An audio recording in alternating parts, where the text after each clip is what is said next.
Hello students, welcome to Shivaji polytechnic online classes. Analog electronics के आज के लेक्चर में हम पढ़ेंगे मल्टी स्टेज ट्रांजिस्टर एम्पलीफायर का फ्रीक्वेंसी रिस्पांस क्या होता है और इसे हम आज समझेंगे। तो आइए स्टार्ट करते हैं। तो सबसे पहले जो मेन बात है वो ये होती है कि किसी भी एम्पलीफायर का, चाहे सिंगल स्टेज हो या मल्टी स्टेज हो, किसी भी एम्पलीफायर का जो गेन होता है, जो वोल्टेज गेन होता है, वो उसके फ्रीक्वेंसी पर निर्भर करता है। यानी कि जितनी फ्रीक्वेंसी का सिग्नल उस पर आता है, उस सिग्नल की फ्रीक्वेंसी पे उसका गेन डिपेंड करता है। ठीक, तो लेकिन अगर मान लीजिए कि फ्रीक्वेंसी में चेंज होता रहता है, तो फ्रीक्वेंसी में चेंज की वजह से जो कैपेसिटर्स यूज़ होते हैं एम्पलीफायर में, उनका जो रिएक्टेंस होता है वो भी परिवर्तित होने लगता है, और रिएक्टेंस में परिवर्तन होने के कारण जो गेन होता है वो भी चेंज होने लगता है। तो इन चीज़ों को समझने के लिए आइए हम एक ग्राफ बनाते हैं जिसमें इस ग्राफ में वाई एक्सिस पे हम लेंगे voltage gain AV, Y axis पे हम गेन को लेंगे, इस पर लिख लेते हैं गेन, और एक्स एक्सिस पे हम लेंगे फ्रीक्वेंसी। तो आइए इसको देखते हैं। मान लीजिए किसी एम्पलीफायर पे जो सिग्नल दिया जाता है उसका जो फ्रीक्वेंसी है कुछ इस तरह का है। जैसे जैसे फ्रीक्वेंसी बढ़ती है गेन भी लीनियरली बढ़ता जाता है। जैसे जैसे फ्रीक्वेंसी बढ़ रही है गेन भी बढ़ रहा है, लेकिन एक पॉइंट पे आने के बाद गेन कांस्टेंट हो जाता है जबकि फ्रीक्वेंसी बढ़ती जाती है। मान लेते हैं फ्रीक्वेंसी बढ़ रही है, लेकिन इस रेंज में हम देख रहे हैं कि जो गेन है वो कांस्टेंट है। इसी तरह हम एक पॉइंट ऐसा आता है जिसके बाद फ्रीक्वेंसी को बढ़ाने पर गेन क्या होता है, रिड्यूस होने लगता है। तो यहाँ पे हमें तीन चीज़ें ध्यान देनी है।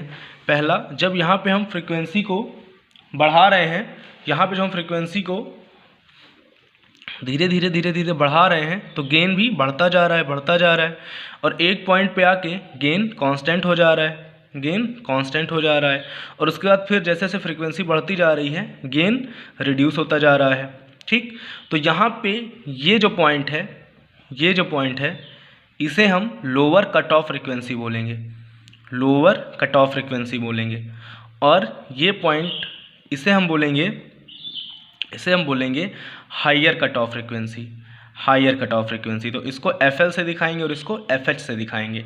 यानी कि देखिए, जब हम लोग फ्रीक्वेंसी को इंक्रीज़ कर रहे थे गेन भी इंक्रीज़ हो रहा था, और इस पॉइंट पे आके गेन कांस्टेंट हो गया, तो इसको हम बोल देंगे लोअर कट ऑफ फ्रीक्वेंसी। और यहाँ पे इस पॉइंट पे आने के बाद गेन कांस्टेंट था और इस पॉइंट पे आने के बाद गेन रिड्यूस होने लगा, तो इसको हम बोलेंगे हायर कट ऑफ फ्रीक्वेंसी।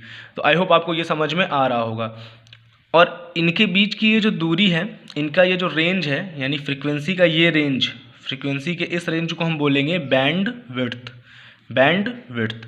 यानी कि वह रेंज, फ्रीक्वेंसी का वह रेंज जिसमें गेन कांस्टेंट होता है, उसे बैंडविड्थ बोलते हैं। और ये जो पॉइंट होगा ये आ रहा है मैक्सिमम गेन, ये हमारा मैक्सिमम गेन है जो कि इस रेंज में कांस्टेंट है। ठीक, तो ये सारी जो बात हो रही है ये सिंगल स्टेज ट्रांजिस्टर एम्पलीफायर का, अभी तक हमने जो चीज़ें देखी हैं ये सिंगल स्टेज ट्रांजिस्टर एम्पलीफायर के लिए फ्रीक्वेंसी रिस्पांस है। ये आपको एक कॉन्सेप्ट देने के लिए बनाया गया है। लेकिन हम लोग जानते हैं कि जो मल्टी स्टेज ट्रांजिस्टर एम्पलीफायर होता है उसमें कई सारे स्टेज होते हैं। यहाँ पे इनपुट देंगे और यहाँ पे आउटपुट मिलेगा। ये कई सारे स्टेजेस हैं, उनको कपलिंग डिवाइस द्वारा आपस में जोड़ा जाता है या कपल किया जाता है। ये चीज़ें मैंने आपको पहले लेक्चर में बताई थी। तो यहाँ पे हम कई सारे स्टेजेस को कपलिंग डिवाइस के द्वारा आपस में कपल कर देते हैं और यहाँ पे इनपुट देते हैं और फाइनली हमें आउटपुट मिलता है। तो यानी कई स्टेजेस हैं यहाँ पे। और सिंगल स्टेज ट्रांजिस्टर एम्पलीफायर जो होता है उसमें एक ही स्टेज होती है। ठीक, तो अगर मान लीजिए जो यहाँ पे हमें सिंगल स्टेज ट्रांजिस्टर एम्पलीफायर का फ्रीक्वेंसी रिस्पांस कर्व मिल रहा है। फ्रीक्वेंसी रिस्पांस कर्व क्या होता है, जब भी गेन और फ्रीक्वेंसी के बीच में कर्व बनाया जाता है तो उसे फ्रीक्वेंसी रिस्पॉन्स कर्व कहते हैं। तो यहाँ पे सिंगल स्टेज था इसलिए n बराबर हम 1 मान लेते हैं। ये सिंगल स्टेज के लिए फ्रीक्वेंसी रिस्पॉन्स कर्व था।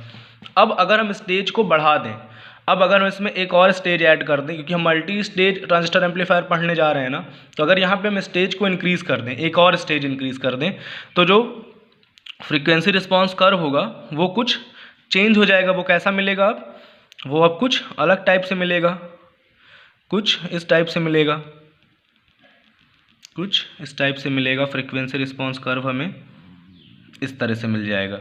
ठीक, अब यहाँ पे आप लोग अगर ध्यान दें तो आपको लोगों को एक चीज़ यहाँ पे दिख रही होगी कि जैसे ही हमने स्टेज को बढ़ाया, जैसे ही हमने स्टेज को इंक्रीज़ कर दिया, इसको 2 स्टेज का कर दिया, तो सेकेंड स्टेज पे हम देख रहे हैं कि यहाँ पे जो लोअर कट ऑफ फ्रिक्वेंसी थी, लोअर कट ऑफ फ्रिक्वेंसी थी, उसकी वैल्यू यहाँ पे बढ़ गई।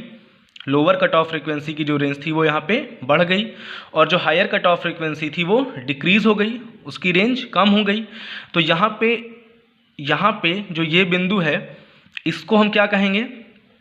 इसको अब हम कहेंगे लोअर कट ऑफ फ्रिक्वेंसी, इसको FL डैश से दिखा देते हैं, और इसे बोलेंगे हायर कट ऑफ फ्रिक्वेंसी, इसको FH डैश से दिखा देते हैं। ठीक, तो यहाँ पे हम देख रहे हैं कि जो रेंज थी वो चेंज हो गई, लोअर कट ऑफ फ्रिक्वेंसी और हायर कट ऑफ फ्रिक्वेंसी की। साथ ही साथ एक चेंज और हुआ, जो एक चेंज और हुआ वो क्या हुआ कि यहाँ पे अगर हम बैंडविड्थ देखें तो यहाँ पे बैंडविड्थ, इसको अगर हम बैंडविड्थ 1 मान लें, शुरू में जब हम सिंगल स्टेज की बात कर रहे थे तो वहाँ पे बैंडविड्थ अधिक थी, लेकिन यहाँ पे जो बैंडविड्थ है, यहाँ पे ये जो बैंडविड्थ है ये डिक्रीज़ हो गई। यहाँ पे जो लोअर कट ऑफ फ्रिक्वेंसी और हायर कट ऑफ फ्रिक्वेंसी के बीच का रेंज है, यानी जो बैंडविड्थ है वो डिक्रीज़ हो गया। तो यहाँ पे हमें क्या दिख रहा है कि, और एक चीज़ और, यहाँ पे जो गेन था, गेन को अगर हम देखें तो गेन यहाँ पे इंक्रीज़ हो गया। पहले गेन यहीं पे था, अब गेन हमारा इंक्रीज़ हो गया। तो हमें यहाँ पे क्या क्या चीज़ें पता चल रही हैं? जैसे जैसे हम स्टेजेस बढ़ाते जा रहे हैं, जैसे जैसे हम स्टेजेस बढ़ाते जा रहे हैं, बैंडविड्थ हमारी कम होती जा रही है, बैंडविड्थ कम होती जा रही है, पर गेन इंक्रीज़ हो रहा है। यानी यहाँ पे देखिए बैंडविड्थ अधिक थी लेकिन गेन कम था, यहाँ पे देखिए बैंडविड्थ कम हो गई और गेन बढ़ गया। तो जो मल्टी स्टेज ट्रांजिस्टर एम्पलीफायर होते हैं उसमें जो हमें अल्टीमेट रिजल्ट मिल रहा है, जो हमें फाइनली जो चीज़ हमें पता चल रही है वो क्या है कि जैसे जैसे यहाँ पे हम स्टेजेस को इंक्रीज़ करेंगे, स्टेजेस को इंक्रीज़ करेंगे तो जो गेन होगा वो भी इंक्रीज़ करेगा, लेकिन बैंडविड्थ जो होगी वो डिक्रीज़ कर जाएगी। अब बैंडविड्थ क्या होती है? अगर बैंडविड्थ की डेफिनेशन देना चाहें तो बैंडविड्थ की डेफिनेशन क्या होगी? तो बैंडविड्थ की डेफिनेशन ये होती है कि वह फ्रीक्वेंसी रेंज जिसमें जो हमारा गेन है वो मैक्सिमम गेन का 70.6% फाइंड आउट हो जाए। यानी अगर कुल गेन 100% है तो फ्रीक्वेंसी की वह रेंज जिसमें 70.6% तक गेन हमें मिल जाए, उसी को हम क्या बोलते हैं? बैंडविड्थ बोलते हैं। यानी कुल गेन का 70.6% गेन हमें जिस रेंज में मिलता है फ्रीक्वेंसी की, जिस फ्रीक्वेंसी रेंज में मिलता है उसे ही हम बैंडविड्थ बोलते हैं। तो आई होप आपको बैंडविड्थ क्लियर हो गया होगा। ठीक, इसके बाद ये तो एक तरह का कॉन्सेप्ट बन गया आपका कि सिंगल स्टेज में बैंडविड्थ कैसी होती है, गेन कैसा होता है, फ्रीक्वेंसी रिस्पांस कैसा होता है, स्टेज को बढ़ाने पे फ्रीक्वेंसी रिस्पांस कैसा हो जाता है, बैंडविड्थ पे क्या इफेक्ट पड़ता है, गेन पे क्या इफेक्ट पड़ता है। अब अगर हम फाइनली ड्रॉ करना चाहें, अब अगर हम फाइनली केवल एक ही फ्रीक्वेंसी रिस्पांस कर्व के through multi stage transistor amplifier का जो फ्रीक्वेंसी रिस्पांस उसको दिखाना चाहें तो हम कुछ इस तरह उसको बनाएंगे। यहाँ पे इस तरह से बनाएंगे। यहाँ पे हम मान लेते हैं कि ये गेन, ये जो एक्सिस है ये गेन को दिखा रहा है और ये फ्रीक्वेंसी को दिखा रहा है। ये एक्सिस गेन को दिखा रहा है और ये फ्रीक्वेंसी को दिखा रहा है। तो यहाँ पे जो कर्व बनेगा वो कुछ इस तरह का बनेगा। यहाँ पे जो कर्व बनेगा वो कुछ इस तरह का बनेगा, कुछ इस तरह का कर्व हमें मिलेगा यहाँ पे। ठीक, तो अब यहाँ पे अगर हम देखें तो मैक्सिमम गेन हमारा यहाँ पे मिल रहा है AB, लेकिन हम देख रहे हैं कि बैंडविड्थ कम होती जा रही है, बैंडविड्थ कम होती जा रही है। यहाँ पे अगर हम बैंडविड्थ देखें, इसको अगर हम बैंडविड्थ 1 नाम दे दें, यहाँ पे बैंडविड्थ देखें, इसको बैंडविड्थ 2 नाम दे दें, और यहाँ पे बैंडविड्थ देखें, इसको बैंडविड्थ 3 नाम दे दें, तो हम देख रहे हैं अगर हम इसको स्टेज 1 मान लें इसको स्टेज 2 मान लें, इसको स्टेज 3 मान लें। तो यहाँ पे हम देख रहे हैं कि जैसे जैसे स्टेजेस इंक्रीज हो रही हैं 1 2 3 जैसे जैसे इंक्रीज हो रही हैं वैसे वैसे जो बैंडविड्थ है वो डिक्रीज होती जा रही है और जो गेन है वो बढ़ता चला जा रहा है। तो यहाँ पे जो लोअर कट ऑफ होगा, लोअर कट ऑफ फ्रिक्वेंसी होगी वो यहाँ पे होगी, यहाँ पे लोअर कट ऑफ फ्रिक्वेंसी का मान यहाँ पे आएगा और इस बिंदु पे लोअर कट ऑफ फ्रिक्वेंसी का मान बदल जाएगा। तो इस तरह देखिए लोअर कट ऑफ फ्रिक्वेंसी और हायर कट ऑफ फ्रिक्वेंसी की वैल्यू भी चेंज होती जा रही है और हम देख रहे हैं कि जैसे जैसे हम स्टेजेस को बढ़ा रहे हैं गेन तो इंक्रीज हो रहा है लेकिन बैंडविड्थ डिक्रीज होती जा रही है। तो ये पूरा आपका कॉन्सेप्ट है मल्टी स्टेज ट्रांजिस्टर एम्पलीफायर के फ्रीक्वेंसी रिस्पॉन्स का। तो इस लेक्चर में मैं आपको वोल्टेज गेन पे नोट्स प्रोवाइड कराऊंगा और फ्रीक्वेंसी रिस्पांस पे नोट्स भी प्रोवाइड करा देता हूं। लेकिन जितनी चीज़ें मैंने आपको समझाई हैं अगर आपने अच्छे से समझ लिया होगा तो आप अपने से भी इसकी नोट्स लिख सकते हैं, बट फिर भी मैं फिर भी आपको नोट्स प्रोवाइड करा दे रहा हूं और जो नोट्स मैं प्रोवाइड करा रहा हूं उसे अपनी फेयर कॉपी में आप लिख लीजिएगा। तो देखिए आप वोल्टेज गेन मैंने कल आपको समझा दिया था, पहले लेक्चर में मैंने आपको समझा दिया था। तो देखिए वोल्टेज गेन की जो डेफिनेशन होगी, मल्टी स्टेज ट्रांजिस्टर एम्पलीफायर का कुल वोल्टेज गेन उसके प्रत्येक स्टेज के वोल्टेज गेन के गुणनफल के बराबर होता है। तो जैसे हम लोग ने उस दिन समझा था कि कई सारे स्टेजेस थे और उनमें जो भी गेन मिल रहे थे हर स्टेज में उनको हम आपस में गुणा कर दे रहे थे।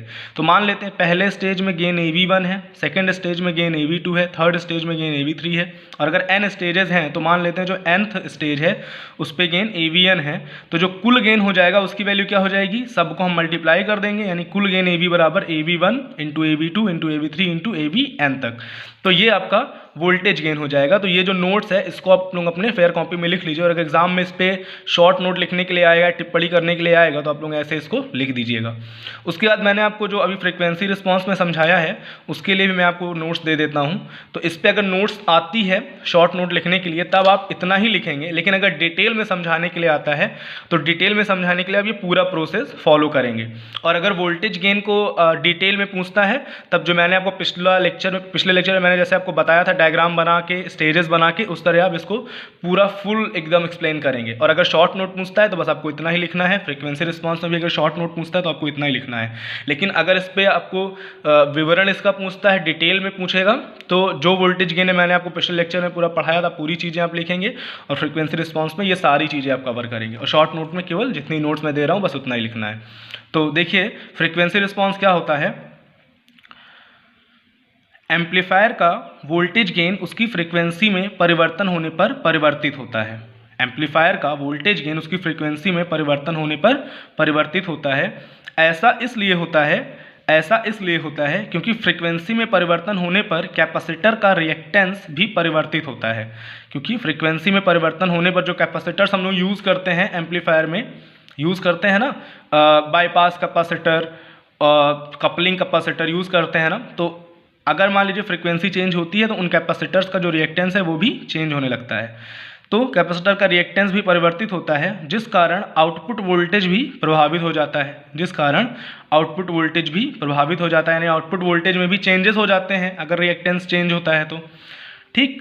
तथा सिग्नल की फ्रीक्वेंसी के मध्य बना कर्व क्या लिखा है यहाँ पे, जिस कारण आउटपुट वोल्टेज भी प्रभावित हो जाता है। ठीक, एम्पलीफायर के आउटपुट वोल्टेज तथा सिग्नल की फ्रीक्वेंसी के मध्य बना कर्व फ्रीक्वेंसी रिस्पांस कर्व कहलाता है। तो ये आपको शॉर्ट नोट में लिखना है, फिर आपको ये डायग्राम बना देना है। और ये किस तरह से अफेक्टेड होता है स्टेजेस के द्वारा, अगर स्टेजेस हम इंक्रीज करते हैं, स्टेजेस को हम डिक्रीज़ करते हैं, तो वो सारी चीज़ें आपको समझाई जा चुकी हैं। तो आप लोग उसको अच्छे से समझ लीजिएगा, वीडियो को एक बार अच्छे से देख लीजिएगा और उसके बाद अगर कोई क्वेश्चन है, कोई चीज़ समझ में नहीं आ रही है तो आप उसको पूछ सकते हैं। तो बैंडविड्थ की डेफिनेशन बची है, तो आई होप बैंडविड्थ जितना मैंने आपको समझा दिया है उससे आप इसकी डेफिनेशन लिख लेंगे, या हम इसको मैं एक बार बोल देता हूँ ओरली, आप लोग समझ लीजिए कि बैंडविड्थ फ्रीक्वेंसी की वह मैक्सिमम रेंज है जिसमें जो गेन मिलता है वह मैक्सिमम गेन का 70.6% होता है, तो उसे ही हम बैंडविड्थ कहते हैं। तो ये लेक्चर आप लोग अच्छे से रिवाइज कर लीजिए और उसमें आपको जो भी दिक्कत होती है आप लोग कमेंट करके क्वेश्चन पूछ सकते हैं। पढ़ते रहिए। Thank you very much.